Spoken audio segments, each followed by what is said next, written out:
walking virtually along the world's most revered footpaths and connecting the global community of pilgrims. It's the Sacred Steps Podcast, available on YouTube and your favorite podcast app. Broadcasting from the Shea Mare Studios in Florida, here's your host, pilgrim, backpacker, and author, Kevin Donahue. Oh, Buen Camino, pilgrims. Welcome to the Sacred Steps Podcast. Tonight, a very special live episode. We're streaming all about our Camino 101 series, where we're taking a look at your plans for your future Camino. This is a live streaming episode, so a couple of quick housekeeping notes, a few hellos there. I want to say hello to Aura and Janice and Lori here in Florida, home of the Shea Mare Studios. Rosanna, so glad to see you, and Dawn, Kenny, Charlie, don't want to get it wrong. It's midday in Australia, so good day, Charlie, in New South Wales. Let's see, Kenny's here, Kathy's here. So great to have you all streaming with us on the podcast. Just so, if you're not familiar with our show, let me give you a couple quick housekeeping notes on how things are going to work. Our goal tonight is talking about your Camino, planning what you want to do with your next trip or your first ever experience. So I'll be answering your questions, also relying on some of the pilgrims who are already showing up in the chat to make sure that, hey, good evening, Alice, great to see you, welcome, making sure that your plans are put together well and that you have confidence for your Camino. So first and foremost, if you have a question tonight, go ahead and do me a favor. Just start your question in the chat box with a Q. I've got a search query built up, so if you start with a Q, I can find your question right away, and we can try to get it on the program. Whether you're joining us on Facebook or streaming from YouTube, I'll pull those in to live screen the question. If you know the answer to some of the questions that pilgrims are asking, go ahead and answer your response in the comment box as well, and I can pull that up right away because just like on the Camino, this is a pilgrim community, and we all get more out of it than what we put into it. So give a little back tonight by sharing your answers and questions. I've got about 6 screens that I'm looking at, so if I missed you, please, let me know, ask it again. Put a little note there that says, Kevin, hey, you missed me. Also, if English is not your first language, not to worry. Sometimes it feels like it's not mine either. We've got the caption feature enabled so you can mark captions in your preferred language. Sometimes that's a little easier on YouTube than it is on Facebook. If you see something that doesn't quite make sense, you might think it's a translation error or it reads a bit off. It's probably not YouTube. I probably just said something dumb because this is a live stream and we can't edit it out in the middle of the broadcast. So if you're new to the channel, Buen Camino, most of you have told me in the comments where you're logging on from, so it's so great to see you. I'll try to catch as many of you as you can as we come through. I'd love to hear if you're planning your first Camino or if you've already walked many Caminos. That would be great to know. Rosanna and Luis are from Long Beach, California. They're planning the Camino Frances, CF, in April 2022. I think I may have seen you on the American Pilgrims on the Camino Facebook group, so lovely seeing that as well. A little bit about the Sacred Steps channel. I started this broadcast during the pandemic with videos and a streaming podcast with interviews I do with authors and pilgrims because we couldn't go anywhere, right? And I really missed my pilgrim family. That gave me an opportunity to connect with people from all over the world. And for the last 14, 15 months, I've been doing that. I've been able to record about 26 podcast episodes. You can find those on our channel. Also over on YouTube, a Camino 101 video series. So if you're a new pilgrim, this is kind of my labor of love gift to try to make sure that I'm giving back more than I got from the Camino. But we've got a series of video playlist. I'll show those up here. Look, they made me a really nice little vid here. Look at that. Okay, great. So basically we've got some streaming apps, videos about what app to take on the Camino, what's a 3-month training routine that you can prepare for your walk. Should you take a sleeping bag? How much does it cost to walk the Camino? How long does it take to walk the Camino? What's the difference between an albergue, a hostel, a donativo, a pension, a hotel? And if your head's swimming right now, these are about 5-minute videos that make it easy for a first-time pilgrim to find some information. As we go through questions tonight, please make sure you put a little feedback in your comments as well. That'll help me know what videos you want to see me continue to make. Also, I mentioned the podcast. We put out the Sacred Steps podcast about every 2 weeks, and that's really a home for interviews with pilgrims and authors, streaming on your favorite podcast app as well as YouTube. So click subscribe if you haven't already. Take a look at it. Some of the folks that you interact with on Facebook groups and Camino forums have been our guest on the Sacred Steps podcast. It's great to hear a 20-minute to 1 hour interview with them and get to know them firsthand a little better. So please click subscribe so those episodes would download to you automatically. All right, queue for questions. And we've got some coming in, so I love seeing this. I've also gotten a few. Kenny, I hear you, brother, that April 2022, God willing, definitely want to make sure that, there's so much coming at us. It seems like there's something new in the news every day. Today, not withstanding. Alice, your first Camino. I can't wait to hear all about it, to read all about it, to follow you and your adventures. Lori Hoffman, Tuden? I've said that wrong, didn't I? I'm sorry, Lori. We'll stick with Lori. Planning her first Camino in September 2022. Great timeline for planning, because I know that you're saying to yourself, I've got so much that I have to learn. I've got so many things I've got to put together. Do I need to train? We're going to go through all of that tonight as well. Janice is going to do her first Camino in May, the Camino Português, which is a route that I walked in 2019. She's going to do the coastal route, so would love to hear where you're planning on starting, Janice. Kenny put in the note here, he's going to start from Saint Jean de Pied-de-Port. A lot of acronyms if you're a first-time pilgrim. So the Camino routes, we're going to talk here in a second. I'll show you a map of all the different Caminos that people walk, and maybe make sense of why somebody says, I'm walking the Camino Francés, the Camino Português, I'm starting in this city or that city. So we'll talk about the different distances and how long those might take. George, I see your suggestion on SIM cards. I'm definitely going to pull that up in a moment. Kathy, hey, Kathy, great to have you. Planning summer 2022. George is from Melbourne, Australia. It's Sunday afternoon. We're time traveling. It's Saturday night here at the Shamer Studios in Florida, May 2022 for George and his wife. Alice has a question. I'm going to get with that one in just a moment. Can you do a first Camino solo?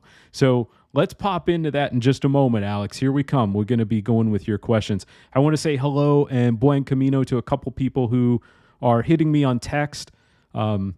Text is no good. I can't pull you up on the screen. So hello to some of my Pilgrim family. It's great having you. Wonderful to see you. Also want to say hello to Anne-Marie in Nova Scotia. Dave and Judy up in Canada. We're international tonight. So far, we've got 6 countries that are logging on.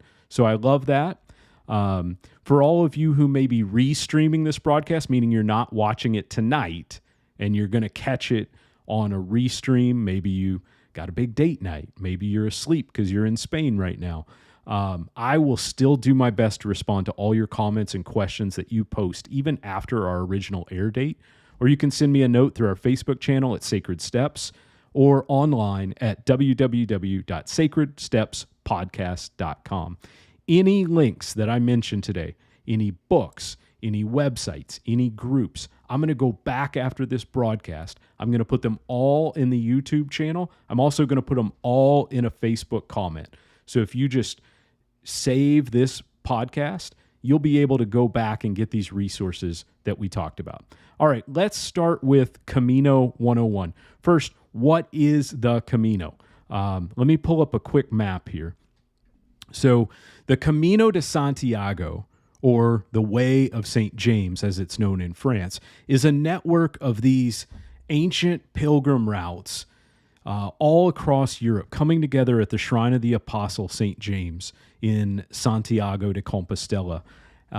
So when we talk about the Camino, be mindful that all of these lines that you see on the map here are different routes to Santiago de Compostela. Generally speaking, when pilgrims talk about the Camino proper, they're talking about the Camino Francés, which is the route that extends across northern Spain from Saint-Jean-de-Pied-de-Port to Santiago de Compostela. There are other pilgrim routes that you should probably be aware of. We've talked about them already tonight with the Camino Portuguese. I'm also going to mention a few others here, highlight a few of the most popular routes. So the Camino Francés is about 800 kilometers across the northern part of Spain from the border of France all the way to Santiago de Compostela. The Camino Portuguese, which you can see on here, actually is a couple of routes over on the coast, and we'll talk about the differences there. The Camino passes through Porto, starts in Lisbon, and it's about 380 miles long. So you've got a central route and a coastal route. Up on the northern coast of Spain, there's the Camino del Norte, which is 510 miles. The Via de la Plata, which comes actually from a corruption of an Arabic word, which means wide road or wide surfaced road. In a sense, it's very well named because most of the route follows the old Roman road from Seville, Spain. So if you're interested in Roman history, this is a great Camino to explore. It's 620 miles if you do the whole route. It's one of the longest routes, if not the longest, in the entirety of Spain, going through Merida, Salamanca, Zamora, and ending at Santiago de Compostela. One of the popular routes for pilgrims arriving from the UK and Britain is the Camino Inglés, the English way, which is a Y-shaped route, kind of makes its way from two ports, La Coruna and Ferrol, making its way about 75 kilometers from La Coruna, and from Ferrol, it's about 70 miles. The Camino Primitivo is the original Camino route. It's called that because the king originally walked it, starting in Oviedo. And then lastly, a Camino that happens after Santiago, the Camino Finisterre, which is a route that some pilgrims take after they've already made their way to Santiago. Blowing up in the comments and chat. So here we go. Let's get over to some questions. First question, how far do you walk? So this is an important point about the Camino route. So it's up to you how far you walk. A Camino is your experience. So you can walk the entirety of a route, which may take you 35, 40 or more days. You could walk a very short Camino. Many pilgrims walk about 100 kilometers, which takes about 5-6 days, depending on the pace that pilgrims like to walk. Some people may walk it faster in 4 or 5 days. But it's important for you to understand that this is your Camino. So keep that in mind as we go.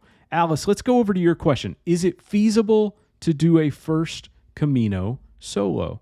I think there's going to be a lot of comments and opinions on this, but the answer is absolutely yes. So whether you want to be solo or not, no pilgrim walks alone.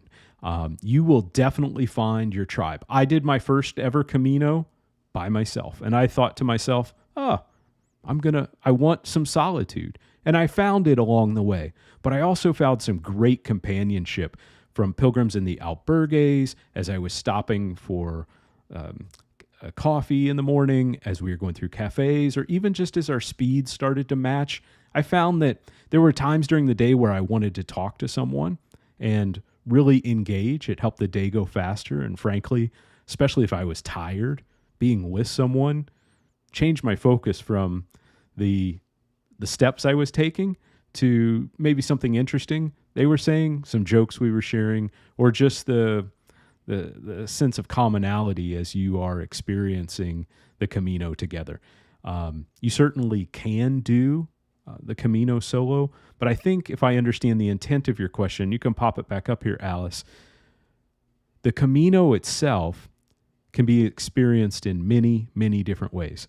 Do not be hesitant to go because you don't have someone to go with. There are thousands of pilgrims, and hopefully as the Camino returns to its normal state, tens of thousands of pilgrims who are in the same situation you are. And they're meeting people at night in the albergues as you're joining together. They're meeting people at churches, at pilgrim masses, and just along the way. The easiest way to meet somebody is simply to say, Buen Camino. Speaking of that, let's do a little talk the talk. So for those who may be making their first Camino, like Rick in New Orleans, who's planning his first Camino, here's a few words that you probably should know. I put a whole list of them on my blog. I'll link them down below at onestepthenanother.com. But the first is pilgrim. So what is a pilgrim? A pilgrim is anyone who is walking the Camino with intent. So some people may say to themselves, I don't feel like I'm a pilgrim. I just want to make this journey. It's important to me.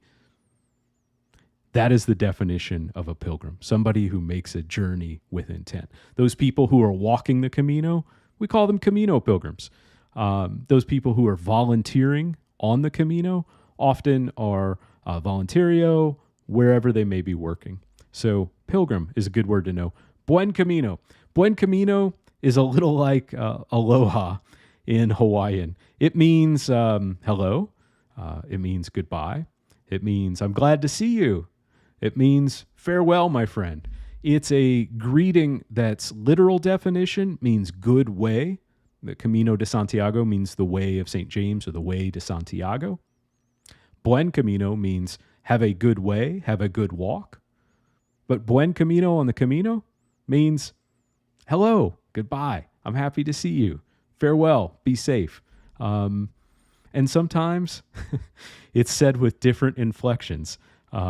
As you can imagine, a common expression might often be people can say, Buen Camino. And then you see people who have just had the whole day and it's just pouring out of them. And they're so grateful. And they just say, Buen Camino. Credential.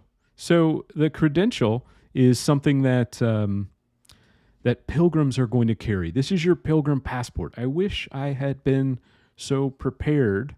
My production assistant, Jack, sometimes puts stuff out for me. But this is on me because Jack's not here. So a credential is the pilgrim passport you carry from the start of your Camino to Santiago de Compostela. The purpose of the passport is to show that you are a pilgrim and thus entitled to certain privileges of a pilgrim, including discounted lodging, sometimes discounted meals, but also to mark the progress of your Camino. So just like a regular passport, back in the day when we had the stamps, as you cleared immigration, you'll get stamps along your way. And people say, oh, I don't know where to find the stamps. Literally everywhere has stamps.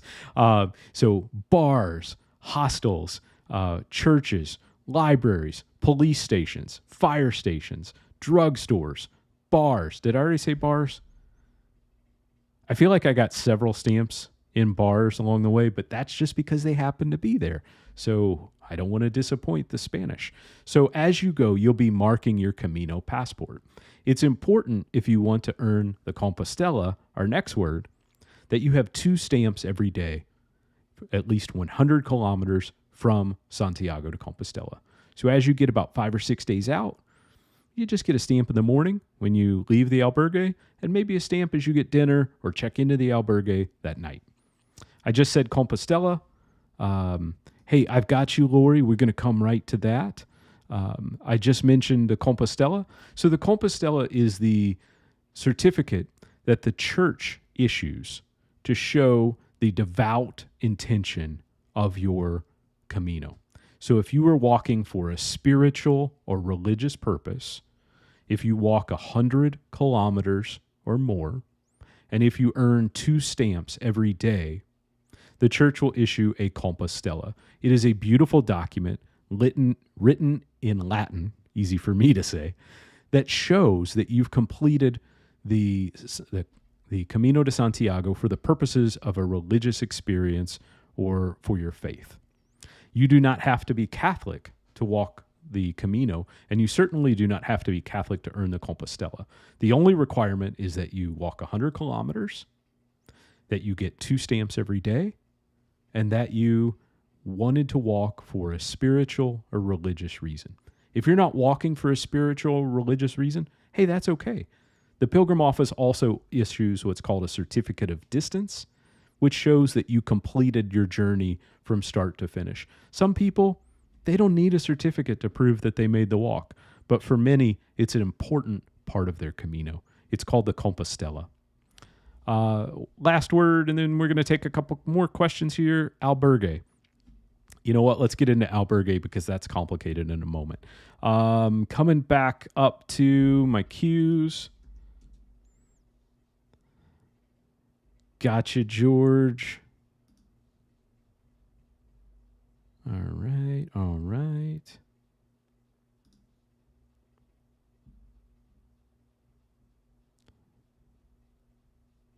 Thank you so much. Okay, question on email. Actually, this is coming in through YouTube, but you have your privacy set to where I can't display it on the screen. So sorry for that. When is the best time to walk the Camino? Not to get too philosophical here, but the best time to start a Camino is now, and the second best time is tomorrow. It's like the old Chinese proverb, the best time to plant a tree, 20 years ago. The second best time to plant a tree, today. In all seriousness, there are some seasons in the Camino.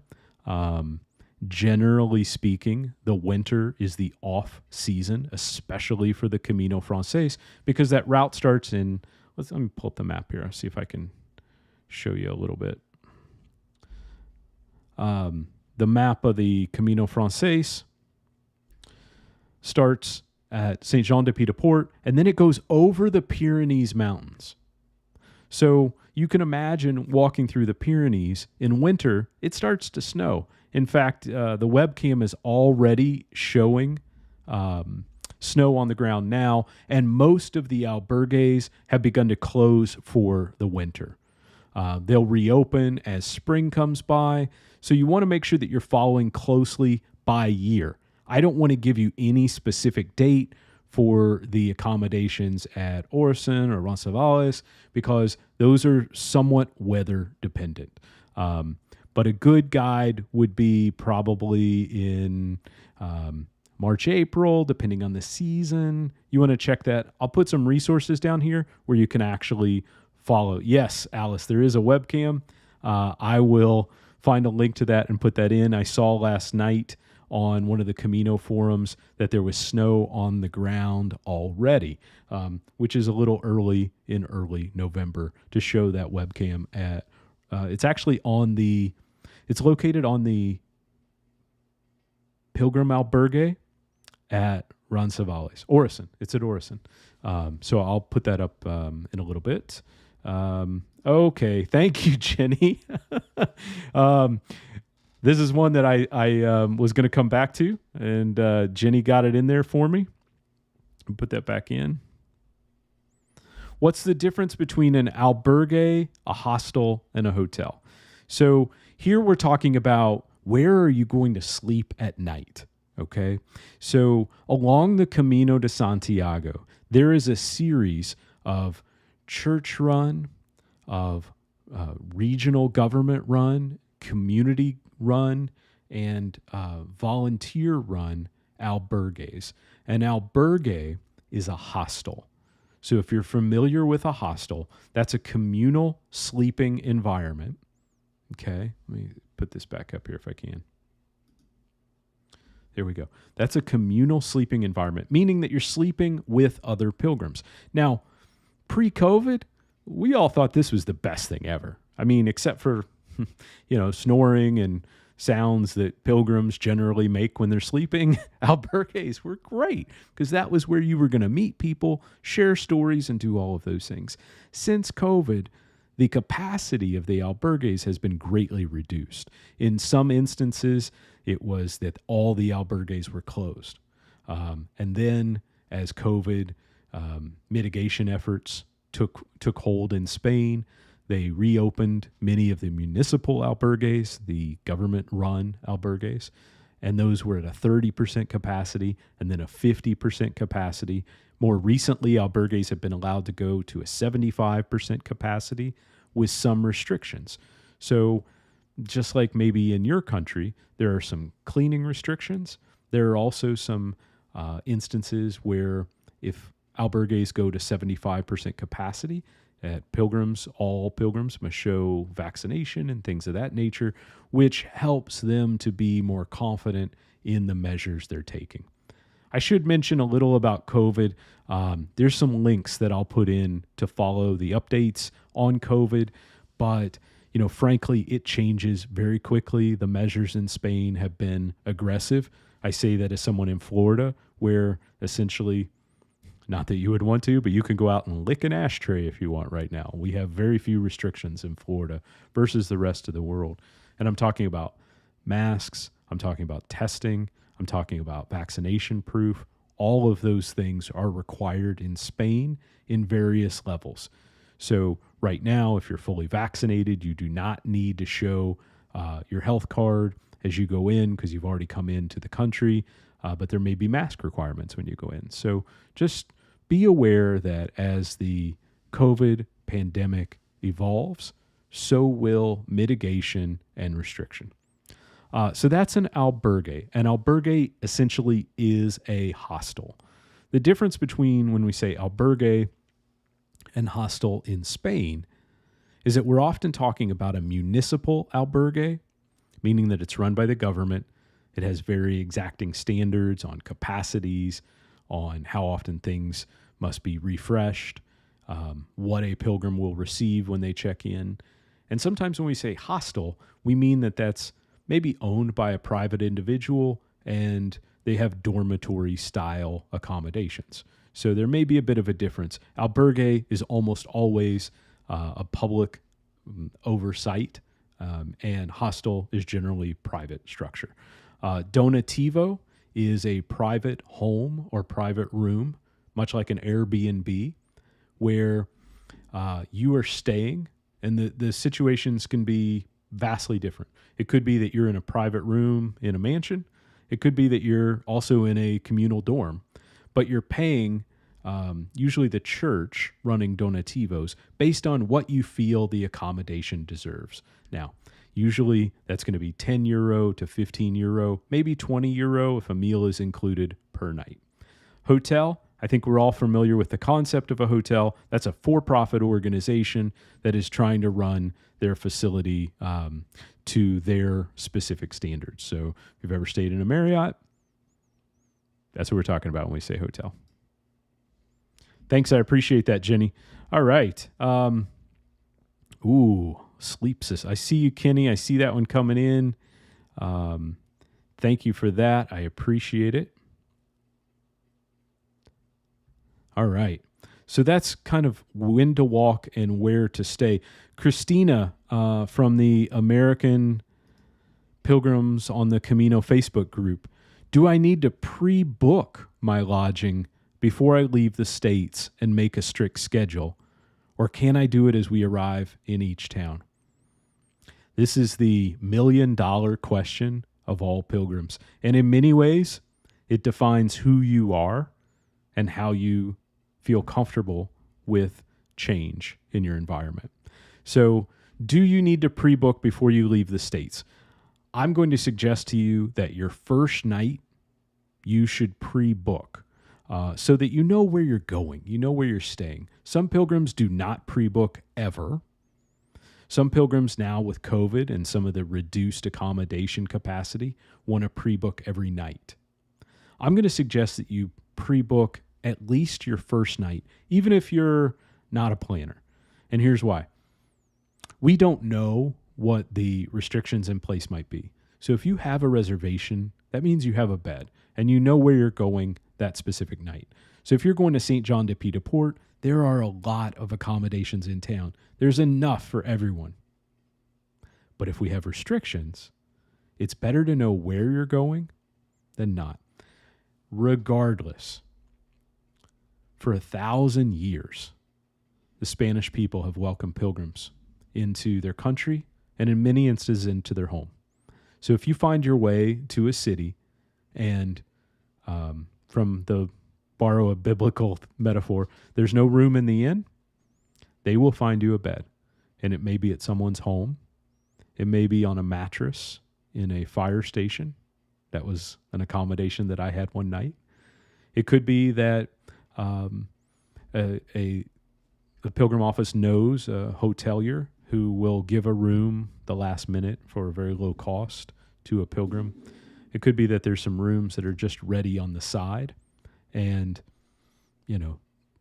the Camino will provide for you. So I don't think you need to plan every night. One of the downfalls of planning every night is you lose some spontaneity. So if you start walking with someone, all of a sudden you'll say to yourself, oh, where are you walking tonight? And they say, I'm going to Lyon. Well, you're stopping before Lyon. And now this is someone that you're friendly with and you want to keep walking. You find yourself in a predicament because you have a reservation that you need to keep in another city. So I like that flexibility of being able to walk from town to town. One area where you want to have a reservation, if you are not planning to carry your backpack, you want to have a reservation every night. Now, you don't have to leave your home with 35 reservations, but a day or two ahead, every day, you need to be making reservations. And what am I talking about? I'm talking about luggage service. So if you're not in a position to carry your own belongings, maybe it's because you're traveling beyond Spain and you've got suitcase upon suitcase, steamer trunks from the Titanic that you just need to carry, right? And you can't carry all of that. So you need a service to take that from town to town or take it ahead to Santiago de Compostela. If that's your situation, then you definitely need to be booking a few nights ahead, at least 2 or 3 nights ahead, because the company that picks up your luggage needs to know where to take it tonight and where they're going to take it the next night. So there are a lot of services that do that.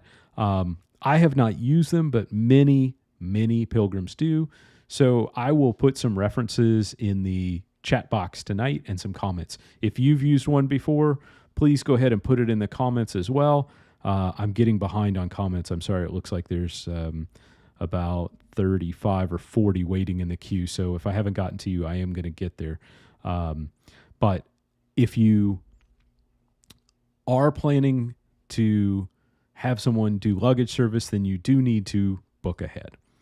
If you're carrying your backpack, you have the ultimate flexibility. And there's no reason necessarily, unless it's just your comfort, to be booking further and further ahead. So I would suggest, Christina, if it makes you feel more comfortable, book ahead. If you're willing to see what the Camino provides, then I would encourage you to definitely take it as it go. That's what I've done. And frankly, I feel like my experience was all the more richer because of that. Okay. Next question. This is from Rod. Rod asks, what should you carry with you each day to help with your walk? Example, your water bottle, Band-Aids, etc. So I actually have my backpack here, but it's not packed. But let's see if I can. Oof. So I actually have That's my Camino backpack. This is a 34-liter. It's a 34-liter Osprey Manta backpack. So what do I pack? So some Camino essentials. Obviously, you want 1 or 2 days of clothes because you're going to be washing your clothes. That is a pilgrim tradition. In the albergue, we arrive, we claim our bed, and then we wash our clothes. We take a shower. Sometimes we wash our clothes in the shower, but 1 to 2 days worth of clothes. I think all of your medications, you want to make sure that if you have experienced anything in your training walks, such as you're prone to blisters, you want to already have that in your med kit. I keep a couple of days supply of a blister kit. But here's an important point I want to make about the Camino. You are walking in a first world country. There is a city every 3+ kilometers. There is a pharmacy every 4 or 5 kilometers, every 3 to maybe 4 or 5 miles.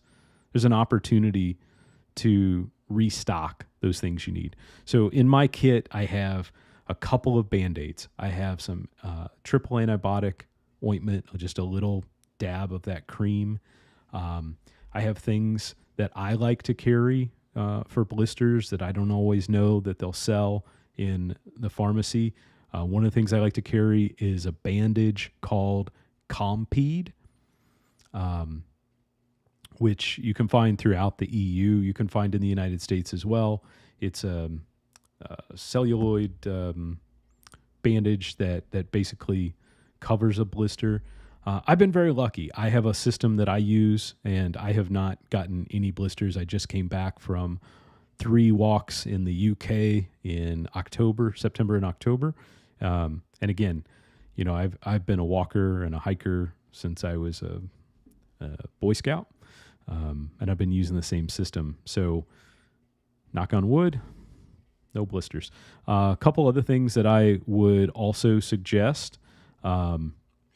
I see you, Rosanna. I'm going to pull that up in 1 second.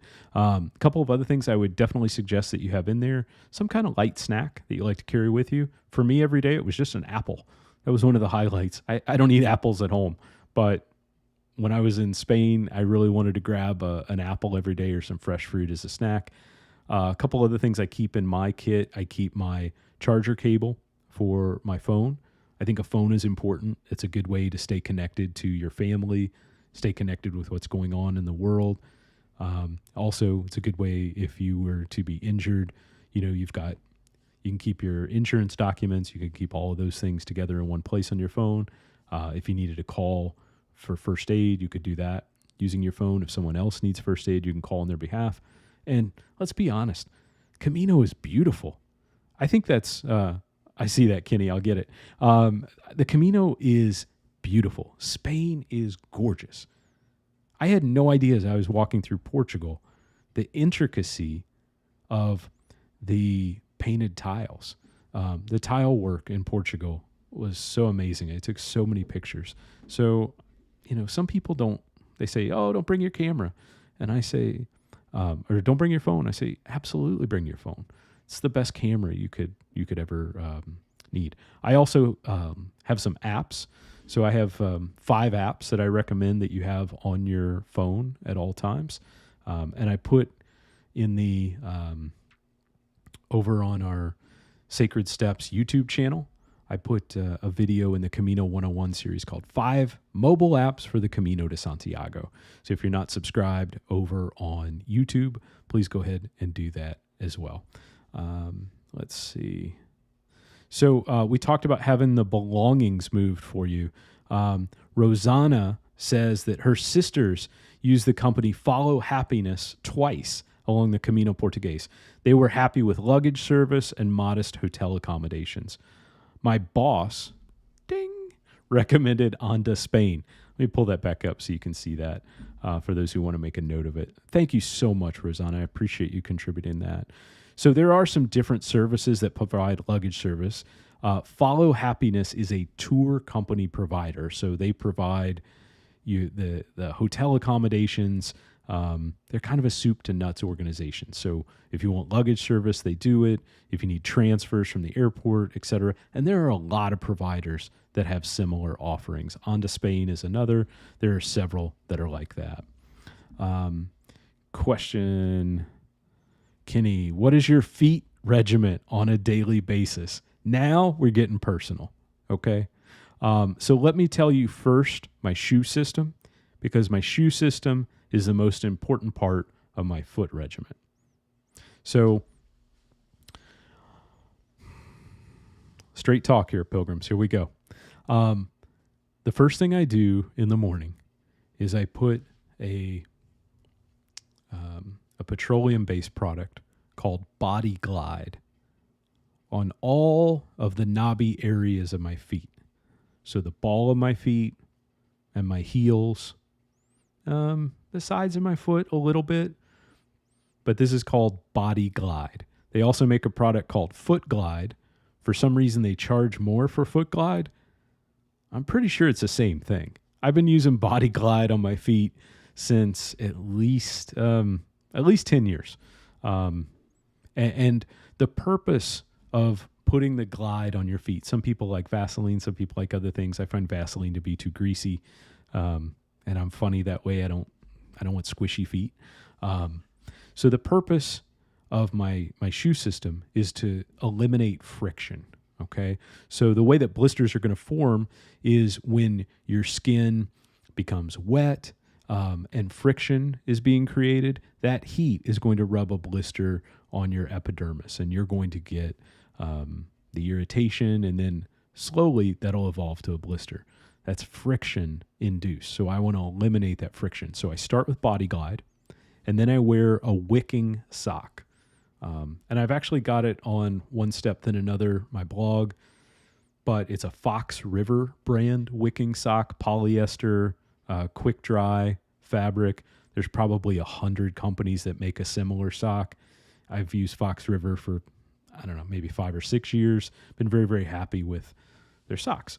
I'm particular about my socks, my wife says. So Body Glide and then a wicking sock. So the first thing I've created is I've reduced friction between my foot and my sock. Now that wicking sock is pretty slippy. If you just walk around on a tile floor in that wicking sock, you're going to look like Tom Cruise, right? Just sliding across the floor. So be careful. And then I put my wicking sock foot into a wool, medium cushion sock. I like to use Darn Tough socks. They're made in Maine. They have a lifetime warranty. If you ever get a hole in your sock, they're going to replace your sock. I have never gotten a hole in my sock in at least 12 years with Darn Tough socks. I wish I was a paid spokesman, but I don't think I'm ever going to need any more pairs of socks from Darn Tough. So my wicking sock is now sliding against my wool sock. My foot is sliding or able to reduce friction against my wicking sock. And the wool sock goes very nicely in my shoe. So I've got 3 places where I've reduced friction.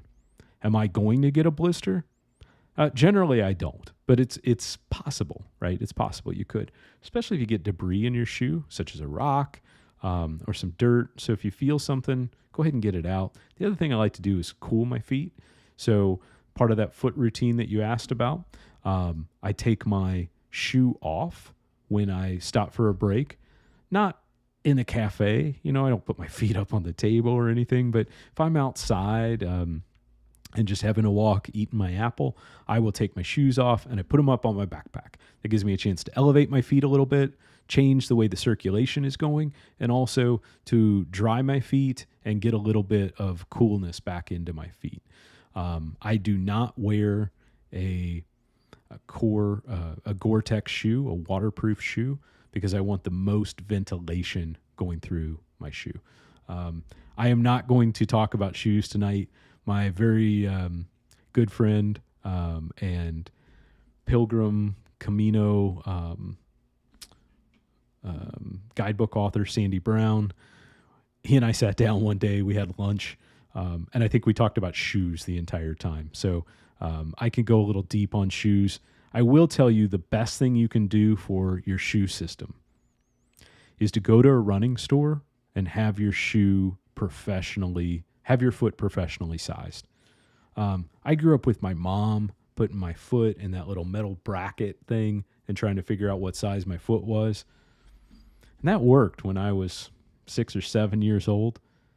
But if you're going to walk across a country, probably should know what shoe you need.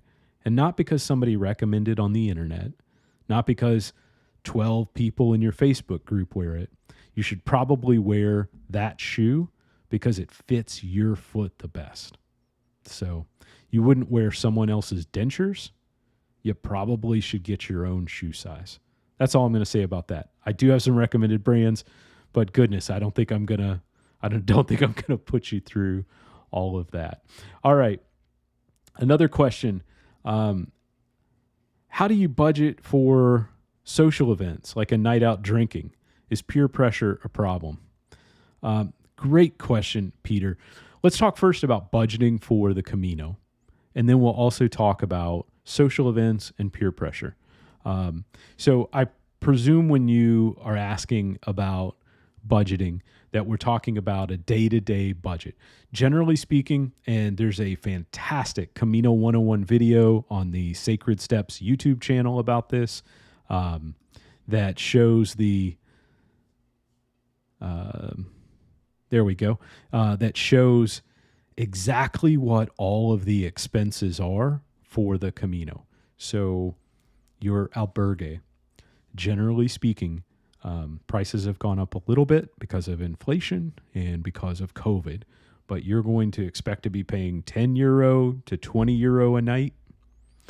You're going to have Pilgrim meals, which are the restaurant owner offering a discounted menu as their way of giving back to either their faith or their Pilgrim experience. So those Pilgrim menus are usually €5 to maybe €10.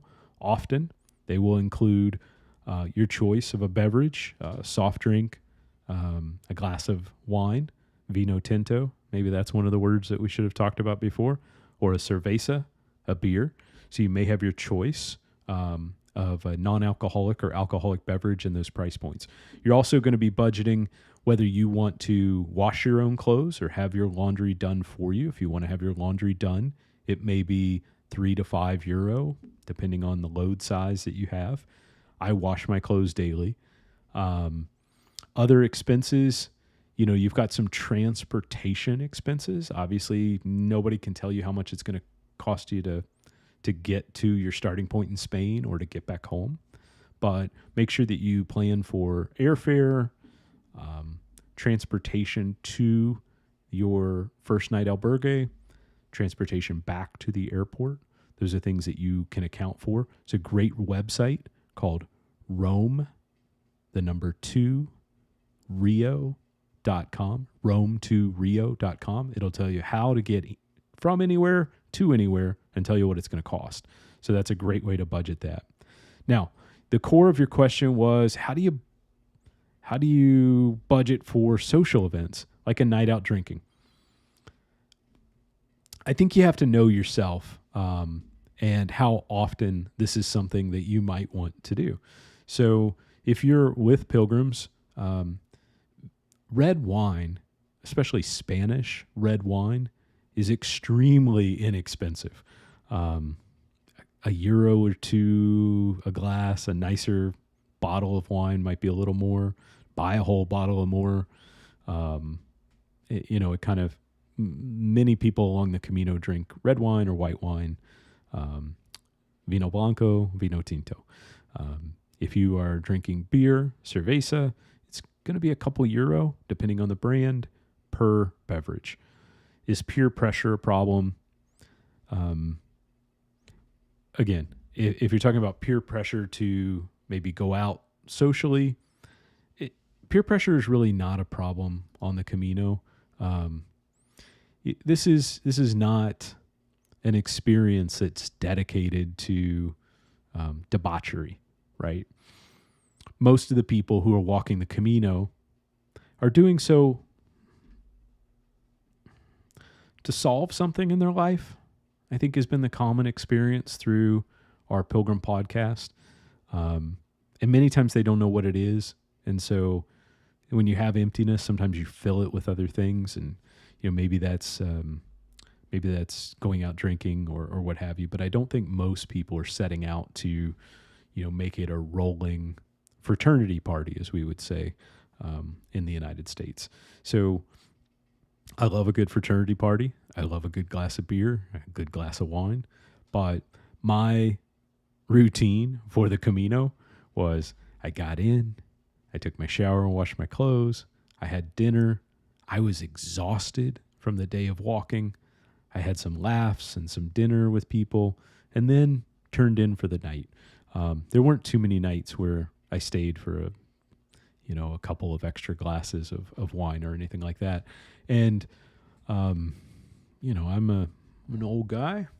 I didn't really feel like I was subject to any peer pressure, but if I were, I think I knew what I wanted to get out of my Camino. And for me, it was important to know when to be by myself and when to be with others. So I hope that answers your question a little bit, Peter, as we go through, and you can see a little bit about what's going on with the Camino. Okay, now let's see. Next up, Lori, I'm concerned about steep downhills. What is the easiest route? Great question, Lori. So there are some steep downhills in the Camino Frances in particular, but there aren't many. So one of the steepest days, it actually comes day 1 or day 1 and 2, depending on how you walk the route. So as you go up over the Pyrenees and back down, there are 2 different routes. There's what's called the Napoleon route, straight up through the mountain and straight up through the mountain and straight down, and then a more winding route as you go. Both of them are steep inclines and somewhat steep downhills as well. After that, as you walk the Camino Frances, you'll find the mountains as you just come into Galicia to be a bit of an incline and decline. And then those are probably the steepest parts of the Camino Frances. The Camino Português, very flat. Very, very flat. Let me get the map here. So this map has a little bit of relief shading to it. So where you see the very dark gray areas, especially between Spain and France, those are the Pyrenees Mountains. You see some more dark gray areas as you get towards, I can't make it out on my map. Let me see it on your screen. As you get towards Galicia past Lyon, there's a little bit of mountain area there as well. Camino Português is a very generally flat route. So if you're looking for a more flat route, I think I would suggest perhaps the Português. It does have some rocky points, but not like mountain climbing rocks. Like there's a few, maybe 20 feet where there's you got to pass through like some river stones in a dry area, but still stones. And that can be a little complicated to navigate. My suggestion would be, if you haven't tried walking with trekking poles, with hiking poles, try them for sure. I was out on trekking poles until I did the Appalachian Trail in the United States. And what I found was your 2 poles are an additional 2 points for balance. So instead of just relying on your 2 legs, you now have 4 contact points as you're walking. If you're worried about the steep downhills, as you mentioned, Lori, I'm also going to mention a route or mention a technique that people were joking and kind of getting a good laugh at my technique here, but I'm just going to mention it. Slalom. Just like in skis, if you walk down a hill at a little bit of a slalom, you can take a lot of the forward pressure and the forward weight off of your knees and ankles. So if I find a really steep descent, you'll see me slaloming from one side of the trail or road to the other side of the trail or road with my 4 points of contact hiking poles. I don't use my hiking poles every day, but especially on steep areas, I do. It just makes me feel a little more confident and a little more comfortable with what I'm doing there along the way. So I hope that answers your question. Here's another question towards fitness. I don't know if I'm saying this right, but I promised her I'd work on her question tonight from the Camino group. Aisling is from Ireland. Might also be Iceling from Ireland. What level of fitness is needed to walk the Camino de Santiago? Many say average fitness, but what does average fitness mean? Should I be training to walk the Camino? Love, love, love this question, because you're right, Aisling. So many people say you just need an average level of fitness, and that is 100% true. But what does average mean? Average means that you're currently able to walk for hours per day, and not at a very, very speedy pace, but not at a laggardly pace either. What you need to build up is some endurance to be able to walk about 20 kilometers a day. Some people walk a little more, some people a little less. If you think about mileage, we're saying we want to be able to walk about 12 to 15 miles per day. And when you say, and you may find yourself starting to walk more and more, 15, 20 miles a day. I know a couple people who like to go even further and do 30 miles a day. That is not average fitness. Okay, let's all just get that on a starting point and agree. That is not average fitness. But what we're talking about there is the ability to walk for several hours in the morning and then take a break, 15, 20 minutes, maybe 30. Maybe you're getting a coffee. And then walk for 2 to 3 hours in the late morning, and then stop and get lunch. And then we want to pick up in the afternoon and walk 2 to 3 plus hours in the afternoon.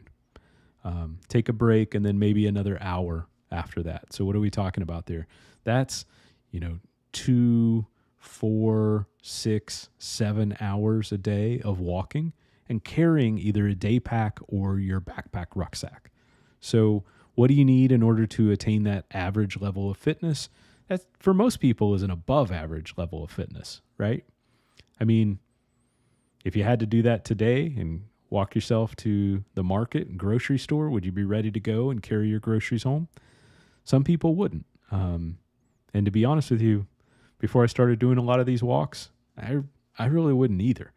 So I put together a video on the Sacred Steps YouTube channel that actually shows a 3-month training regiment. So if you go over to YouTube, just search Sacred Steps, there's a Camino 101 called a training program for the Camino de Santiago. And what we're talking about there is walking a little bit in the first month, 3 months before you go, increasing the number of days in a row that you're walking, not necessarily the distance that you're walking. And the reason for that is part of the strain on your body is actually just the repetition of day after day of walking, not necessarily the distances that you're doing. I mean, if you've ever worked out for the first time in a long time, even if you only worked out for a short amount of time, you can feel it the next day. So it's that repetition that we're trying to build up our endurance. As we start to build up the repetition, then we increase the distance. As we start to increase the distance, then we add our backpack weight, and so on and so forth. All of this should be done, by the way, with your preferred shoe system. Kenny would tell you that you've got to be wearing those shoes as we go through. I see a lot of people have joined the live stream, so let me just reset real quickly. My name is Kevin Donahue from the Sacred Steps podcast. I'm in the course of writing a book right now called Sacred Steps, a Pilgrimage Journal, that's detailing my journey across the Camino de Santiago in California, across the Pacific Ocean, the California Missions Way from San Diego to San Francisco, in England, the Pilgrims Way from London to Canterbury, and then a walk that I've started and haven't finished, the Via Francigena from Canterbury to Rome, Italy. So I hope to finish that book for Easter 2023, but I literally have miles to go before my book is finished. So wish me luck, and Godspeed as we go on that. If you'd like to add a question to the chat, please do so, and start with the letter Q so I can find it quickly and we can put it into the chat box. How can I get a good night's rest on the Camino de Santiago? So again, most of the time we're staying in albergues, the communal. Oh, great. Aisling, I'm glad you made it onto the podcast tonight. I hope I pronounced your name right. You have such a beautiful family. Thank you for the opportunity to answer that question tonight. I appreciate it. So how can I get a good night's rest? As we're walking through the Camino, you're mostly staying in communal albergues. So dormitory style environment where you've got multiple people in a room sleeping. Let me tell you the best way to get a good night's sleep on the Camino de Santiago. Number one, I wish I had those little things, like a number one would pop up when I said like number one. I got to get those things like the boop, ding. Number one, walk the Camino. If you walk the Camino, you will get a good night's rest because you will be tired from walking the day. Number two, ding, earplugs. In fact, if you want to make lifetime friends on the Camino, buy a box of earplugs and just pass them out at the albergue, because earplugs help restrict all the noises that pilgrims make in a communal environment. And snoring might be the least of them, okay? So earplugs. Travel pillow, as we're going through. Thanks, Kenny. Travel pillow. So that travel pillow for me is an inflatable pillow that also has like a little gel in it. Mine is a Nemo brand called a Philo pillow that I like to use throughout the as I'm walking, because it folds up to like the size of a lemon. It's very, very small. It weighs almost nothing, but I'm guaranteed to have I like a stiffer pillow. And so I like to, I'm comfortable sleeping on my travel pillow. So I take that with me. Sleep mask. I never before used a sleep mask, but I use a sleep mask always when I'm on the Camino. And it's really the only place I use it. And the reason is I'm a little sensitive to light, and even sensitive to the changes in shadows, like if someone is walking beside your bed, I would notice that and it would wake me up from a sleep. So I wear a sleep mask so that if anybody is walking by, I got my earplugs in, I got my sleep mask on, hear nothing, see nothing, say nothing, and I'm good to go for the evening. So I think that's key to get a good night's rest. You asked Kenny about a sleep system, some other things that might be incorporated there. And I think I saw a question here. Was it Dawn? Hey, gang. Great to see you. No, I appreciate it. Thanks for being here tonight. Hey, Gary.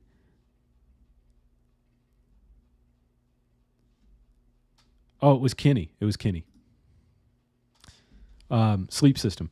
Do you need a sleeping bag, quilt, liner, and or pillow? So I just answered the question about pillow. I will tell you, every albergue is going to provide you with a pillow. Even during COVID, they are providing pillows. Now, you don't get much. Let's just put it at that.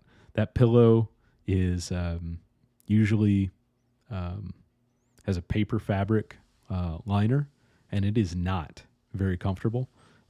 So I prefer not to use the pillow. Sleeping bag, quilt, or liner, yes, for sure. Let's talk about levels of comfort here. So I carry with me a sleeping liner that is pre-treated so that I can go through and eliminate bed bugs or anything like that. So it's treated with a compound called permethrin, and it acts upon the nervous system of little insects. So if little bugs walk across it, no bueno for the bugs. In all my years, no bed bugs. Again, knock on wood. But I do in the nicest hotels and in the least presentable hostels. I use that permethrin liner. It's by a company called Sea to Summit. It's called the Traveler Insect Shield Liner. I'll put it in the notes. It's a good one. A lot of people also prefer to have something a little warmer. In many instances, traditionally, the albergues have provided blankets. They don't provide them year-round. You may be a cold sleeper, and you may think to yourself, I wonder if they'll have them. And thanks, Kenny. And I wonder if they'll have blankets or not. My suggestion is to carry a down, made of down, not synthetic, backpacking blanket. It's going to be about 72 inches long by maybe about 42 inches wide. A lot of companies make them. A company called Rumpel, a company called Horizon Hound. I'll put some links. You can find them at One Step Then Another in my recommended Camino packing list. I like to take that, especially if I know it's going to be cool, because down is very warm, but it also compresses very much. I can take that blanket, I jam it into all the empty spaces of my backpack. So I'm just stuffing it down in there. I don't put it in the stuff sack. I just put it in the bottom of my backpack so it fills all the little nooks and crannies. Compress it down there, put all my stuff on top of it. Super warm, regardless of its compression. So I like to carry a down blanket. I don't recommend a sleeping bag, but I don't travel in the winter months, and I'm not a colder person. For me, the down blanket, which is laying over top of me and giving me warmth on the top of my body, I really don't feel like I need any warmth under my body because I'm not laying on the ground. I'm laying on a mattress. So to me, a sleeping bag is just extra weight. And we're not talking about a lot of weight, right? But if you have to carry it all the way across Spain, 1 pound, all the way across Spain, how do I cut a pound? Sleeping bag is a way. I can carry a down blanket as opposed to a sleeping bag. So that's my recommendation. Thanks, Kenny. Appreciate it. Question from Alan. When you pick up your pilgrim documents and passports and obtain a stamp at a church or other location, do you tip? Or are there any other locations that charge? Hey, that's a great question. I had never thought of that before. And I'm trying to think back when I was getting ready to go on my first Camino. You know, I didn't know a lot about even how to get a passport or how to ask for a stamp. So you can get a passport in the mail before you ever leave. I really suggest this because then the very first day you're there, you can get a stamp on the very first day you arrive, right? And for me, I really wanted to document my Camino, so having those stamps are important. You can buy a passport in advance from a website called Camino Forum. A gentleman in Santiago named Ivar. That's his screen name, not his real name, by the way. For those of you who have been following Ivar for a long time, it might be a surprise to you. But he will send you a pilgrim passport, or there are a lot of pilgrim organizations in your countries that are their intention as a nonprofit is to support pilgrims who are walking the Camino and also organizations, charitable organizations along the Camino.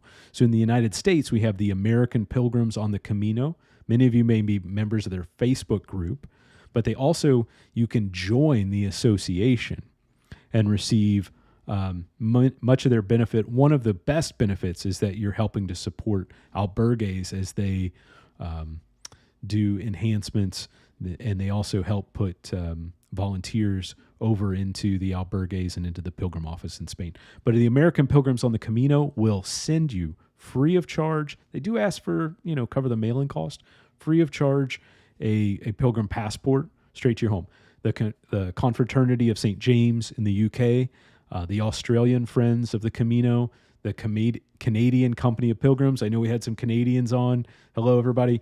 The Confraternity of St. James of South Africa, which sounds like a big acronym, CSJSA. And then the Camino Society of Ireland, because we had some of our Irish pilgrims on there. So I just mentioned all of those pilgrim groups. They also have their own Facebook groups. So if you're looking to connect with pilgrims, that's a great way to do it. So back to our question. When you pick up your documents and your passport, and then you're going to obtain a stamp, do you tip? I'm going to tell you that a tip is not expected, And in most instances, at a church or what have you, probably unnecessary. The church would always accept a donation, but not as a gratuity, as an intentional act to benefit the church. So not quid pro quo, I got a stamp, so I'm going to give you a tip.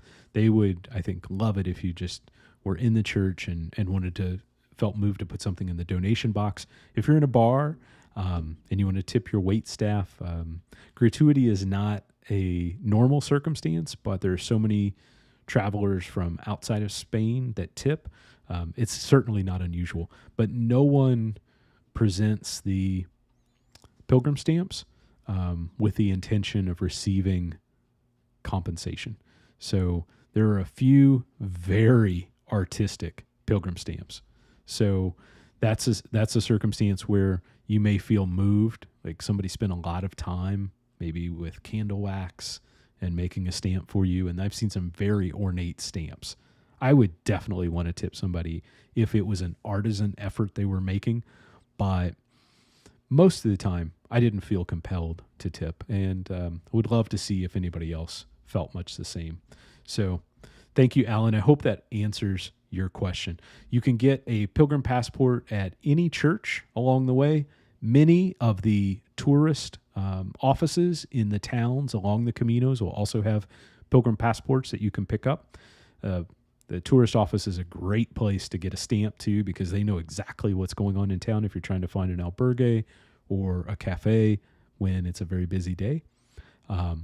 Fire stations, police stations, bars and restaurants, they all have stamps. I even got one at the Pharmacia when I was going in there to buy, restock on deodorant. They stamped my Pilgrim passport. Certainly one as a keeper there. So much appreciated. Question from Gary. Hey, Gary. Medical insurance. Yeah, medical insurance. So depending on where you're traveling from, medical insurance is a complicated topic. So if you're in the EU, you're going to be covered automatically if you're an EU citizen. If you're traveling from most nations outside the EU, you're going to need to provide your own insurance. That said, you may have some traveler's insurance that your trip company may have booked for you, your credit card agency may provide, or a workplace insurance. I do recommend at this time trip insurance for travelers that may cover the details not only of your trip. You want to pay a lot of attention to the includes that they have right now, because especially with COVID, some things are not covered anymore. Some are not covering, for example, since COVID is a known risk that you might, contract COVID. They're not covering medical coverage for COVID, but they are covering some things like if you need to stay in a hotel and be isolated for 10 days. Sometimes they're covering that. So if you're considering travel insurance, number one, only go with a very reputable company. Number two, don't buy anything until you've read it. Number three, go check the references. I'm not going to comment on any of the travel insurance companies. That's an ever-changing situation. And to be honest with you, I just went to the UK in September and October, and I used a different travel insurance company that I had used before because I was more comfortable with their offerings than I was my previous company. So it pays in a lot of ways to go check your insurance provider and what is or is not covered. Question from Rod. So what is the ceremony after you finish the walk at Santiago? So here we're talking about earning your Compostela is one ceremonial presentation that is made for pilgrims. Again, to earn your Compostela, what we've been discussing, if you joined us in the last hour, we talked about that in order to earn the Compostela, you must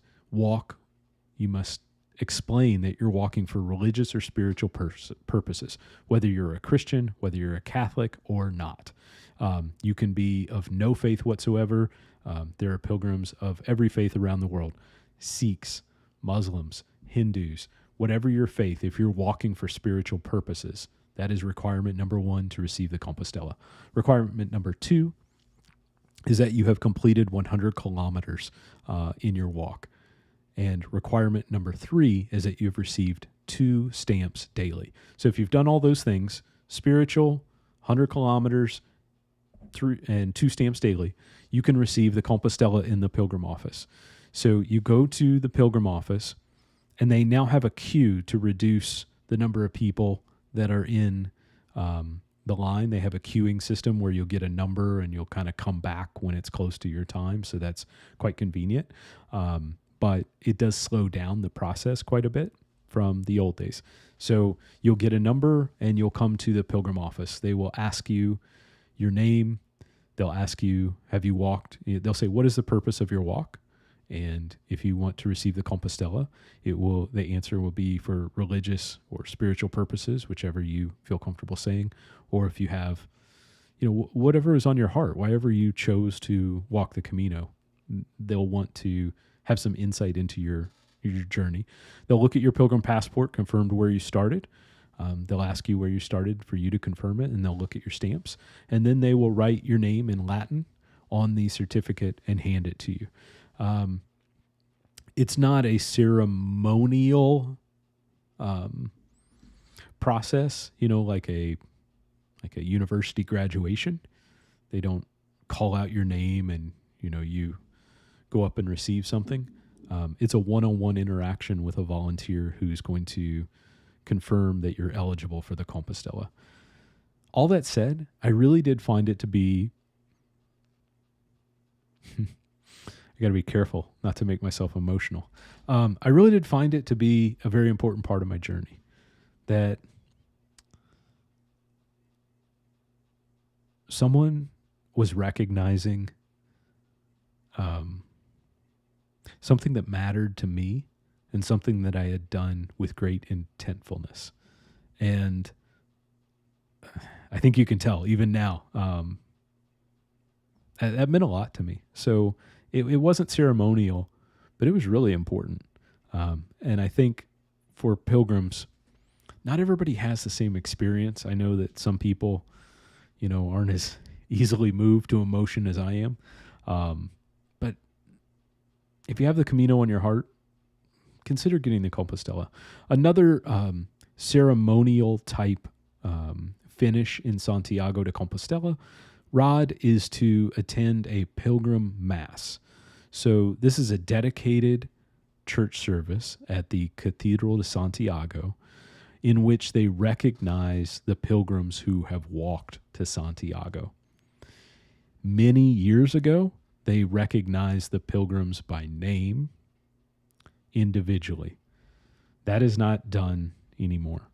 So there is a blessing that is given for the pilgrims collectively during the service. And so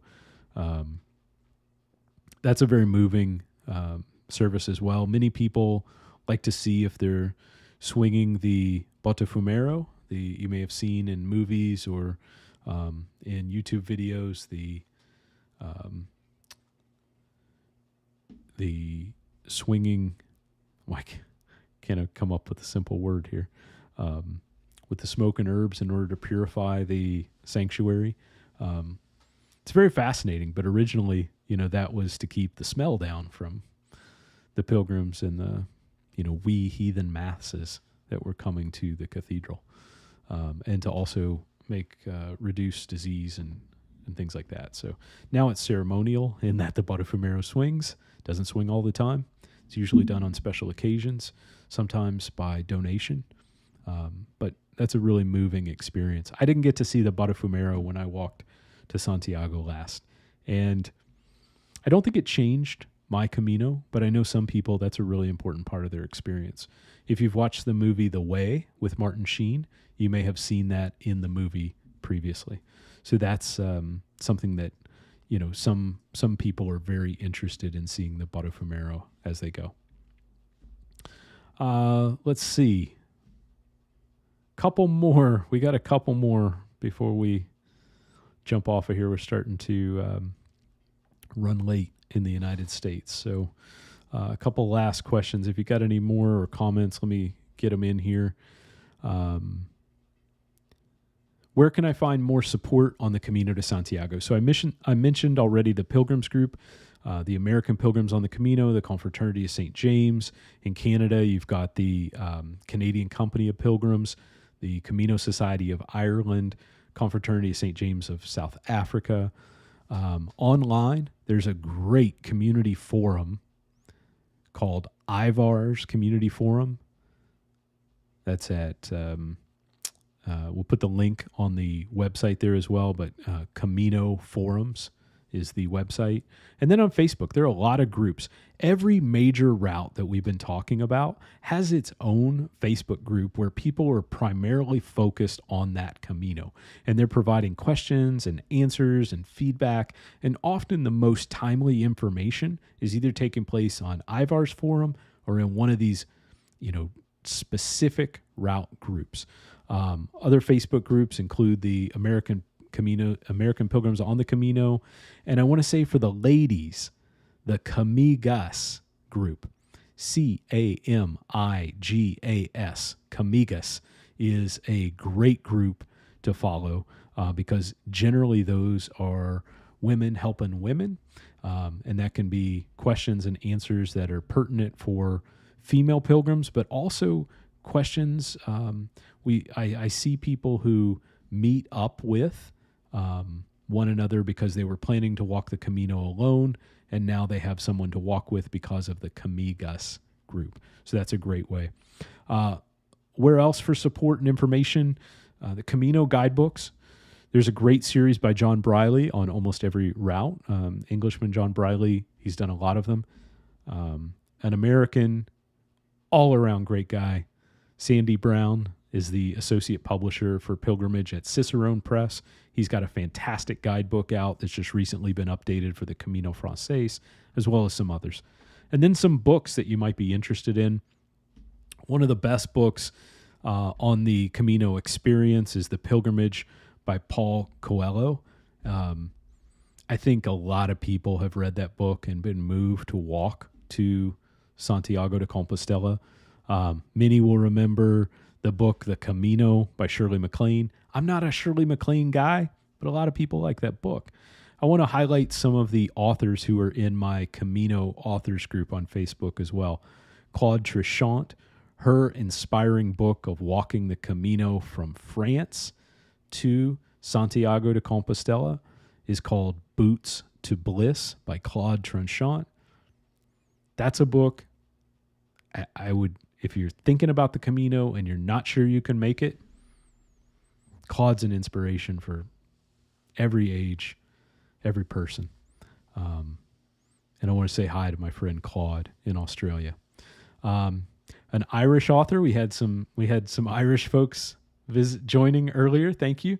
Natasha Murda and her father Patrick Murda wrote a book called Buen Camino, From Crowpatrick to Santiago de Compostela, I think is the full title. Buen Camino, From Crowpatrick to Santiago de Compostela.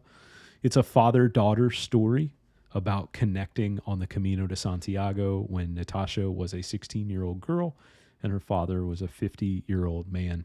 And now some 15 years or so later, that book still resonates very much. Brian Skillen, who's in our Camino authors group, has written a fiction series about the Knights Templar that's based in the Camino cities called The Way Through the Field of Stars. That's a nonfiction series. I think there are a couple of those. I think his new one is called Back Through the Field of Stars. So Brian Skillen is one.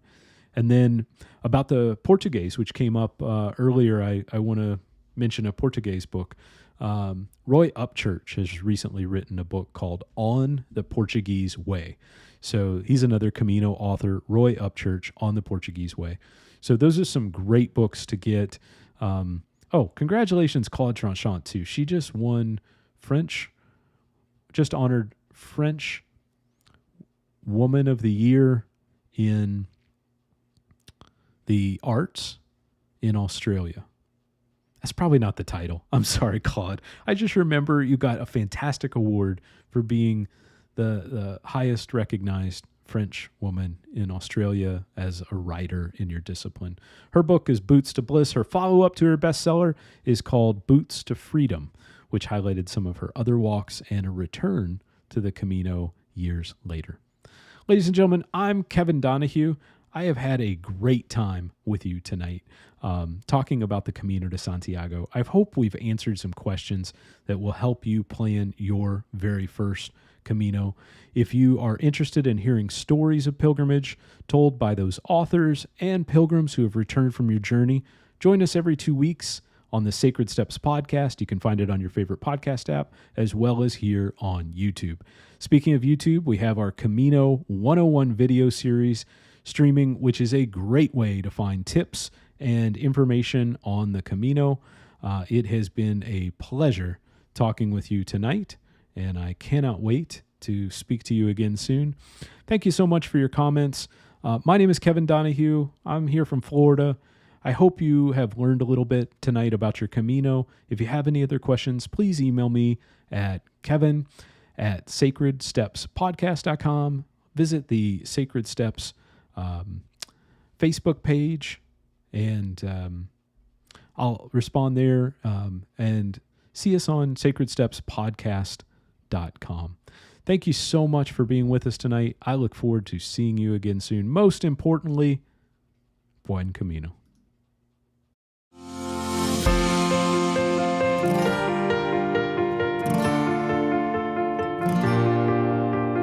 This has been the Sacred Steps Podcast. Visit sacredstepspodcast.com for episode notes, links, or to contact Kevin.